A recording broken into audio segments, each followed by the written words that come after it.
Hello everyone, welcome back to the channel. आज इस video में डिस्कस करेंगे टॉप 50 इकोनॉमिक्स एमसीक्यू क्वेश्चंस जो आने वाले सभी एग्जाम के लिए मोस्ट इंपॉर्टेंट है। तो वीडियो कंप्लीट देखिएगा। चलिए शुरू करते हैं। पहला प्रश्न है, who was the young economist involved in drafting the plan of the first 5-year plan 1951-1956। प्रथम पंचवर्षीय योजना जिसका टाइम पीरियड था 1951 से 1956। इस योजना का ड्राफ्ट रेडी करने में किस युवा अर्थशास्त्री का योगदान था? Answer is a K. N.. Raj. Next, what is poverty? गरीबी क्या है? ए हैविंग अ लार्ज पॉपुलेशन, बड़ी आबादी होना। B. Inability to fulfill basic needs like food, clothing and shelter. भोजन, वस्त्र और आवास जैसी बेसिक नीड्स को पूरा करने में असमर्थता। C है लैक ऑफ एजुकेशन यानी कि शिक्षा का अभाव। D. Lack of employment opportunities, रोजगार के अवसरों का अभाव। तो आंसर क्या होगा? B. Inability to fulfill basic needs like food, clothing and shelter। तो इसे हम गरीबी का कारण बता सकते हैं। नेक्स्ट है, What does LPG stand for in the context of India's economic reforms? भारत के इकोनॉमिक रिफॉर्म्स के कॉन्टेक्स्ट में LPG की फुल फॉर्म क्या है? Answer is D liberalisation, privatisation, globalisation. Next, what is the goal of the Mahatma Gandhi national rural employment guarantee act? Mahatma Gandhi national rural employment guarantee act, इसका goal क्या है, टारगेट क्या है, या फिर कह सकते हैं लक्ष्य क्या है? तो यहाँ पे दिया गया है ए, बी, सी एंड डी। सभी को आप रीड कर लीजिए। आंसर है D, ensure at least 100 days of wage employment in a financial year. एक फाइनेंशियल ईयर में कम से कम 100 दिनों का वेज एम्प्लॉयमेंट इंश्योर करना। Next, the economic reforms of 1991 aimed to transform India into which of the following types of economy? 1991 के economic reforms का उद्देश्य भारत को किस टाइप की इकोनॉमिक में यानी कि अर्थव्यवस्था में ट्रांसफॉर्म करना था? Answer is C, a global and competitive economy. Next, how did globalisation impact Indian agriculture after 1991? 1991 के बाद ग्लोबलाइजेशन ने इंडियन एग्रीकल्चर को कैसे इम्पैक्ट किया है? ए, बी, सी और डी। आंसर क्या होगा? A, enhanced competition and access to global market. Next, which of the following best reflects the change in sector importance in India over time? कौन सा इंडिया में समय के साथ सेक्टर के इम्पोर्टेंस में चेंज को अच्छी तरह से रिफ्लेक्ट करता है? Answer is B, primary, secondary, tertiary. Next, post 1991 economic reforms, India engaged more actively in global trade agreements. Which organization did India join in 1995 to boost global trade integration? 1991 के economic reforms के बाद India global trade agreements में मोर actively शामिल हुआ। Global trade integration को बढ़ावा देने के लिए यानी कि बूस्ट करने के लिए भारत 1995 में किस ऑर्गेनाइजेशन में शामिल हुआ? तो यहाँ पे आपको ऑर्गेनाइजेशन के नेम दिए गए हैं। आंसर क्या होगा? D, WTO। Next, which of the 5-year plans was prepared and launched by DP धर? DP धर द्वारा कौन सी पंचवर्षीय योजना तैयार की गई थी और शुरू की गई थी? तो आंसर क्या होगा? D, 5th 5-year plan. DP धर कौन है यहाँ पे देख लीजिए। ये एक इंडियन इकोनॉमिस्ट एंड पॉलिटिशियन थे जिन्होंने सर्विस दिया as a deputy chairman of the planning commission of India. कब से कब तक? तो 1970 से 1977 तक। What is the estimated revenue surplus of Uttar Pradesh for 2025-26? 2025-26 के लिए यूपी का एस्टिमेटेड रेवेन्यू सरप्लस क्या है? Answer is C, ₹79,516 crore. Next, which of the following is type of direct tax? इनमें से कौन सा डायरेक्ट टैक्स का टाइप है? Answer is B, income tax. Next, the rate at which the Reserve bank of India borrows money from other banks is called. उस rate को क्या कहते हैं जिस पर Reserve bank of India other bank से लोन लेता है? तो आंसर क्या होगा? सी, रिवर्स रेपो रेट। अगर reserve bank of India other banks को पैसे लोन देता है तो उस रेट को कहेंगे रेपो रेट, लेकिन अगर पैसे लेता है तो कहेंगे रिवर्स रेपो रेट। याद रखिएगा। चलिए आगे बढ़ते हैं। What is the rate at which the Reserve Bank provides loans to commercial banks called? यहाँ पे क्वेश्चन आ गया, उस रेट को क्या कहा जाएगा जिस पर रिजर्व बैंक कॉमर्शियल बैंक्स को लोन प्रोवाइड करता है? तो हमने पिछले क्वेश्चन में देखा कि आंसर था रेपो रेट, लेकिन यहाँ पे आपको रेपो रेट नहीं दिया गया है। तो राइट आंसर क्या हो जाएगा? सी, बैंक रेट। यानी कि रिजर्व बैंक ऑफ इंडिया का जो भी रेट ऑफ इंटरेस्ट रहेगा उसी रेट पे वो कॉमर्शियल बैंक्स को लोन प्रोवाइड करेगा। विच of the following is correct financial year of India? इनमें से कौन सा इंडिया का करेक्ट फाइनेंशियल ईयर है? तो आंसर क्या होगा? सी, 1 अप्रैल टू 31 मार्च। यानी कि 1 अप्रैल से शुरू होता है, नेक्स्ट ईयर 31 मार्च को खत्म होता है। यानी कि 2025 जो है इसका फाइनेंशियल ईयर कब स्टार्ट हुआ? 1 अप्रैल। अब ये एंड कब होगा? 2026 के 31 मार्च को।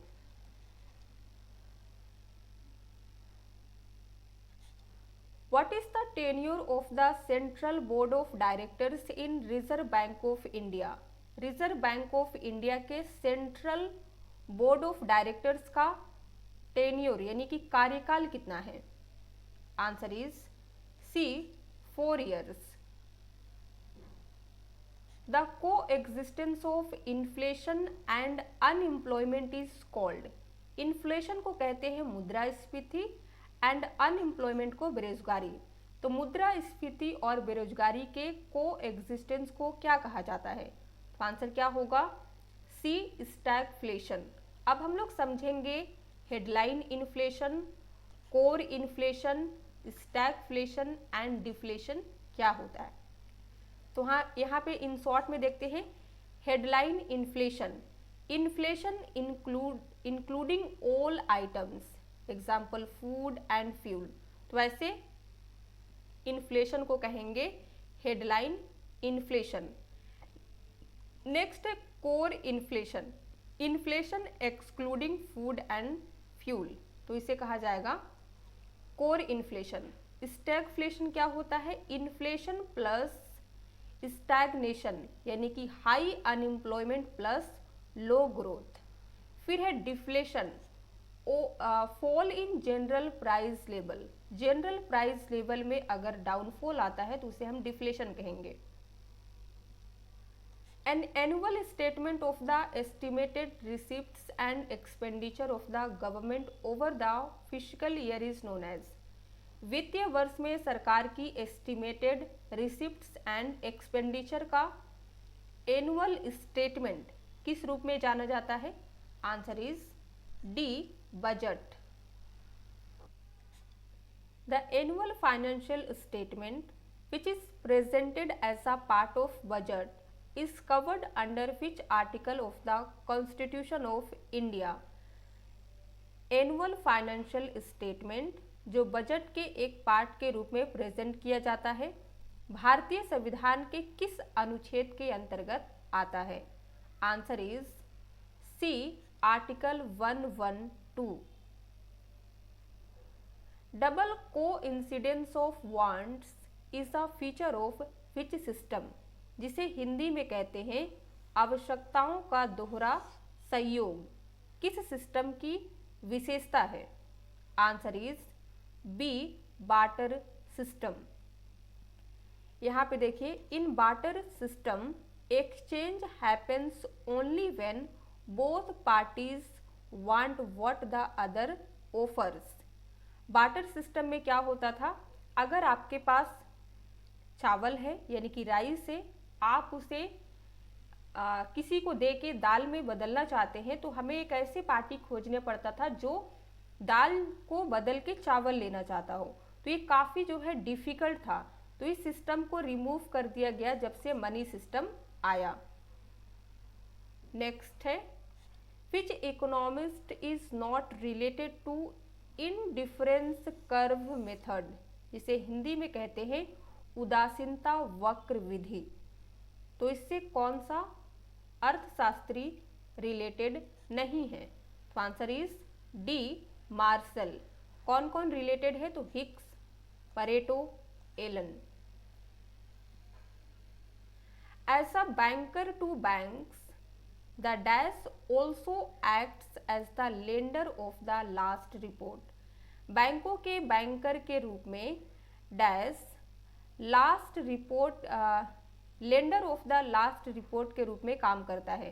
तो आंसर हो जाएगा c, reserve bank of India. Which of the following is a barrier on foreign trade? इनमें से कौन सा विदेशी व्यापार का एक बाधा है, बैरियर है? Answer is C, tax on import. अगर हम इंपोर्ट पे ज़्यादा टैक्स लगा देते हैं तो ये हमारे फॉरेन ट्रेड में बैरियर बन जाता है। टैक्स ऑन इंपोर्ट को हम इंपोर्ट ड्यूटी भी कह सकते हैं या हम टैरिफ कह सकते हैं। तो ये टैरिफ क्या होता है? एक ट्रेड बैरियर है। जैसे अभी ट्रम्प ने हमारे कंट्री पे काफ़ी ज़्यादा टैरिफ लगाया है। What is the full form of MNREGA? MNREGA जो स्कीम है इसकी फुल फॉर्म क्या है? तो आप इन सभी को रीड करिएगा। Answer is D, none of the above, यानी कि इनमें से कोई भी आंसर करेक्ट नहीं है। तो मनरेगा की फुल फॉर्म क्या होती है? तो यहाँ पे देखिए, Mahatma Gandhi national rural employment guarantee act एक फ्लैगशिप प्रोग्राम है गवर्नमेंट ऑफ इंडिया की। यहाँ पे देखिए, इस ऑप्शन को अगर आप ध्यान से देखेंगे ना, Mahatma Gandhi national rural employment generation act दिया गया है। अगर ये जेनरेशन की जगह पे गारंटी होता तो ये आंसर करेक्ट हो जाता। MNREGA scheme was launched on? MNREGA योजना की शुरुआत कब हुई थी? तो इस स्कीम को लॉन्च किया गया था 2 फरवरी 2006 में। What is one of the intervention included in the rural development programme? जिसे कहते हैं ग्रामीण विकास कार्यक्रम में इंक्लूड इंटरवेंशन इनमें से कौन सा है?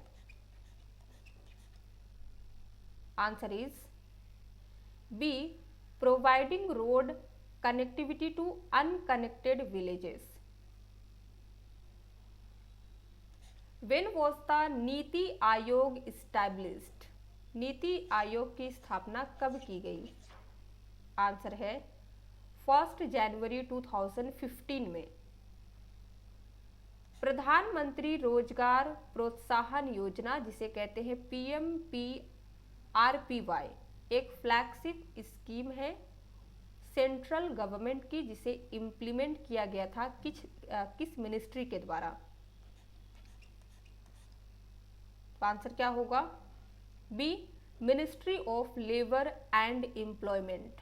तो इस मिनिस्ट्री ने प्रधानमंत्री रोजगार प्रोत्साहन योजना को इम्प्लीमेंट किया था। नेक्स्ट है, प्रधानमंत्री रोजगार प्रोत्साहन योजना is being implemented since dash.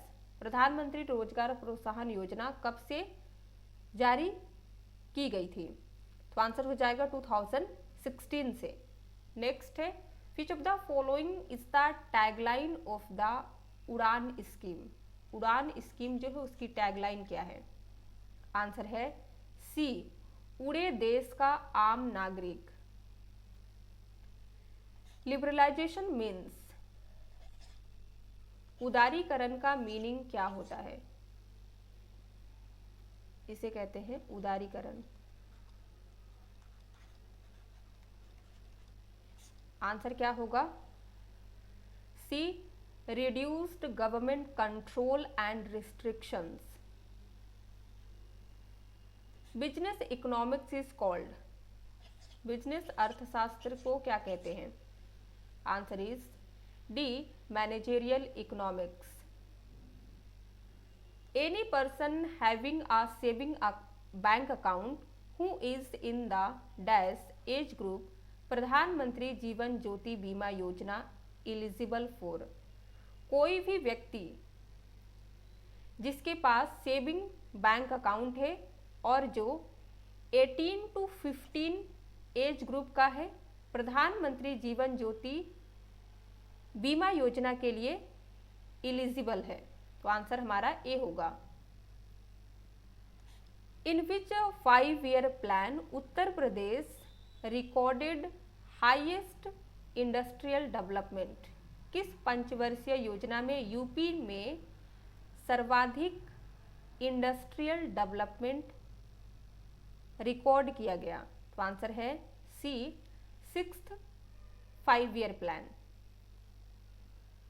Who among the following handles proposals from NRIs and export oriented units applications relating to equity issues for import of capital goods? कौन NRIs और एक्सपोर्ट ओरिएंटेड यूनिट्स के proposals capital goods के import के लिए equity issues से related applications को handle करता है? तो यहाँ पे आपको दिया गया है ए, B, C and d. Answer क्या होगा? C, department of industrial policy and promotion, जिसे कहते हैं DIPP। नेक्स्ट है, what is the basis of poverty line for rural India. ग्रामीण भारत के लिए गरीबी रेखा का आधार क्या है? Answer is C, on income of ₹32 per day, 32 रुपए प्रतिदिन की आय पर। नेक्स्ट है, the national rural employment guarantee act, जिसे कहते हैं नरेगा, वॉज इनैक्टेड इन। नरेगा किस ईयर में इनैक्ट किया गया था? तो आंसर है सितंबर 2005 में।